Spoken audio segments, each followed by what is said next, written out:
Day is post a picture of you and your dad. I can't wait. So I'm trying to find, it's my go-to picture of my dad, and I was scrambling trying to get that in there. Anyway, how y'all doing? You'll have a chance before we get into this show. And as soon as we get into weather here, that's when I go right back to it. Okay. Weather-wise, this morning, did you feel the difference? Yes. It feels a little bit better out there. Now we're Big difference to It's me. going to be hot and humid as we go through the rest of the day, but it is it's about 5-6 degrees cooler than it was yesterday. Yeah. Nice. So that's good news, at least to kick things off. But as we go through the rest of the day, heat and humidity build right back in. I kind of liked the rain yesterday. It cooled things off significantly, right? It got a little crazy at times. It did get a little bit crazy, though. We'll start off with a picture we got in from one of our viewers. This is Craig CC sent this in from Starkville of a view of a shelf cloud there rolling through. Those are typically associated with storms that at least can produce strong straight-line winds. And as one of these storms rolled through Columbus earlier, or I should say yesterday, blew some of this metal roofing off one of the apartment buildings near the hospital. So some pretty rough weather in parts of the areas we went through yesterday. No widespread severe weather, but a few instances where the winds were an issue. We had talked about that potentially being an issue yesterday morning. It turned out to be right. Thunderstorm now pushing through Pickens County, southeast, I should say, of Reform. That's going to continue to push off to the south and east out of the county here within the next 20 to 30 minutes or so. We will stay mainly dry through the morning hours today. Temperatures in the upper 60s and lower 70s. Those dew points in the upper 60s. So still a little bit muggy this morning, but not quite as bad as it was yesterday. But that humidity going to build right back in as we go through the rest of the day today. We'll keep the chance in for a few more scattered showers and thunderstorms in the forecast as we go through the afternoon hours. Not as widespread, though, as we saw yesterday. All right, Alex, thank you for that update. Well, charges are upgraded for the man accused of shooting 2 people outside a Tupelo Waffle House. 24-year-old Nicholas Pack is now charged with murder after one of the shooting victims died as a result of his injuries. Pack had been charged with 2 counts of aggravated assault after police say he opened fire in the Waffle House parking lot, hitting 2 people. His bond was set at $3 million. 30-year-old McKinney Smith passed away 11:05 p.m. on Wednesday. Investigators say he was shot 4 times during the incident and was the intended target. Police believe the second victim was an innocent bystander. The case will be presented to the next grand jury.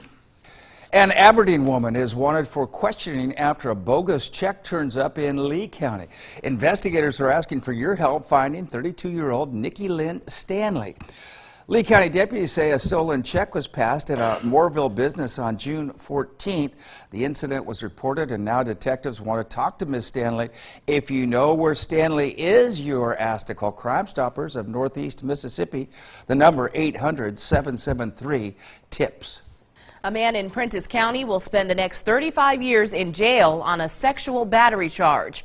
Jurors returned a guilty verdict yesterday for David Joe Glasgow. He was sentenced Thursday afternoon. Prosecutors say the 5-year-old victim reported the crime to a teacher, which allegedly occurred in August 2015. Glasgow recently escaped from the Prentiss County jail, but was caught. He's facing other charges as well. Glasgow will also have to register as a sex offender. And former Mississippi State football player Derunya Wilson is arrested after allegedly running from Oktibbeha County deputies earlier this week. The 22-year-old is charged with possession of marijuana, disorderly conduct, driving with a suspended driver's license, and no insurance after being stopped on an outstanding warrant. Investigators say the previous incident happened just off Blackjack Road. Wilson was released on a $2,100 bond. He was a wide receiver for 3 years at Mississippi State, finishing his career with 22 touchdowns and nearly 2,000 yards receiving. Well, coming up on Sunrise, the Georgia fugitives who were on the run for over 60 hours have been caught. And next, a terrorist suspect is under arrest in Huntsville, Alabama. We'll bring you that story and more after the break.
Welcome back, everybody. A happy Friday to you. You're watching WCBI Sunrise. The time right now, 5:07.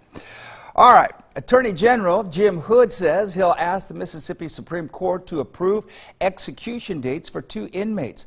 This coming despite pending court challenges to the state's lethal injection methods. Hood spokesman Margaret Ann Morgan said the state would seek the execution dates after the court rejected a challenge by death row inmate Richard Jordan yesterday to use a particular drug because lawmakers changed state law. A terrorist suspect has been arrested in Huntsville. Yesterday afternoon, 22-year-old Aziz Sayad was taken into custody for allegedly supporting terrorist acts. Police say they executed a search warrant at an apartment where Sayed was presumed to be staying. The Huntsville Police Department and the Federal Bureau of Investigation are jointly investigating the case with support from the Madison County Sheriff's Office. No specifics of the threat have been released, but both agencies say the arrest eliminates any threat to the Huntsville, Madison County area, including Redstone Arsenal. Because no community can consider themselves immune from terrorism. It's here. This is the world we live in. And so Huntsville takes these things very serious as well. As you see, that's why we had all the law enforcement agencies lined up here together. We work these as a joint effort. Investigators say Sayed is a U.S. citizen that was born in North Carolina. How about this? 2 escaped prisoners from Georgia are back behind bars. Their capture coming after nearly 60 hours of intense searching by authorities in several states. Reed Binion reports. The burden of danger is off. A days-long multi-state manhunt is over after police in Tennessee arrested a pair of escaped inmates accused of killing 2 corrections officers. I know after speaking with Director Keenan here just a few minutes ago that they're breathing a sigh of relief down there in Georgia. Donnie Russell Rowe and Ricky DuBose were captured Thursday after 2 residents in Tennessee found them trying to steal a car after crashing in a high-speed chase. That neighbor also brought his firearm, and together they secured these 2 suspects. While on the run, officials say Rowe and DuBose stole multiple vehicles and robbed 2 homes. The alleged crime spree following their escape Tuesday from a prison bus in Georgia, where authorities say at least 1 inmate shot and killed corrections officers Christopher Monica and Curtis Ballou. After apparently driving a stolen truck from Georgia to Tennessee, authorities say the inmates stole more vehicles, tying up and robbing an elderly couple in the process. The couple had the wherewithal to break free and notify authorities. A 10-mile chase ensued, reaching speeds of up to 100 miles per hour. The suspect vehicle during that time was firing numerous rounds at the Rutherford County Deputy Sheriffs. The inmates crashed, running into the woods, then trying to steal another vehicle. The homeowner stepped out and held the people there by gunpoint until another neighbor came to assist him. Officials say no one was injured in the inmates' apprehension. That was Reed Binion bringing us that report. Coming up next on Sunrise, meteorologist Alex Puckett has our Friday forecast. And a little later, Nikki Batiste has the latest consumer news in this morning's CBS Money Watch report. Stay with us. You're watching WCBI Sunrise.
Your first alert weather forecast with meteorologist Alex Puckett.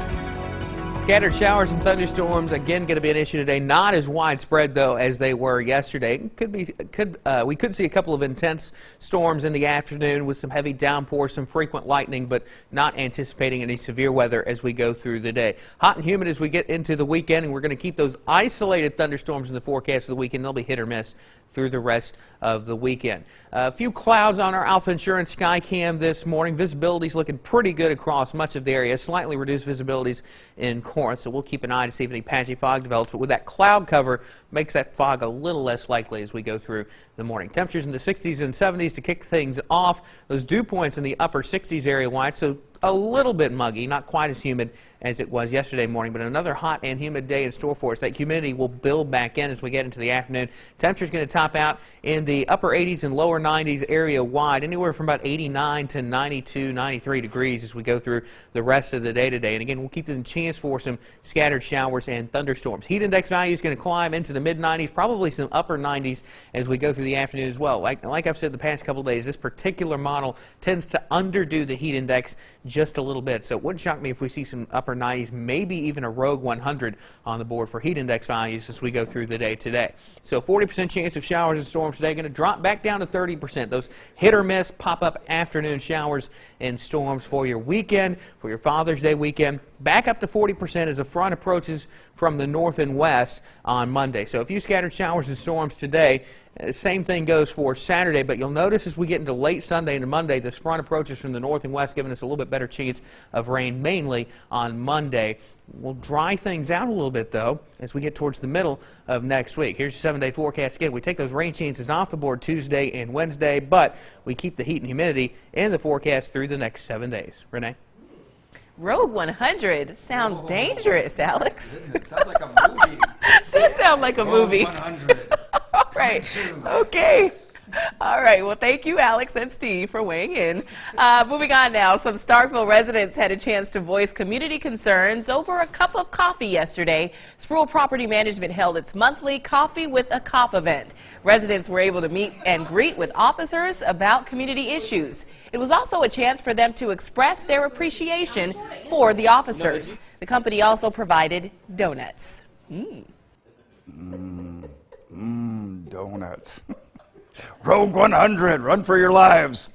All right, officers from the Tupelo Police Department took time to help bridge the gap between law enforcement and the African American community. Yesterday, Deputy Police Chief Alan Gilbert and fellow officers took part in a presentation and question and answer time at Tupelo's Temple of Compassion and Deliverance Church. Relations between the police and African American community have been strained since last summer's officer-involved shooting of Ronnie Shumpert. The discussion is part of an ongoing effort to build stronger relations between police and the minority community. The only thing that pulls down falsehoods is actually people coming together getting information about one another.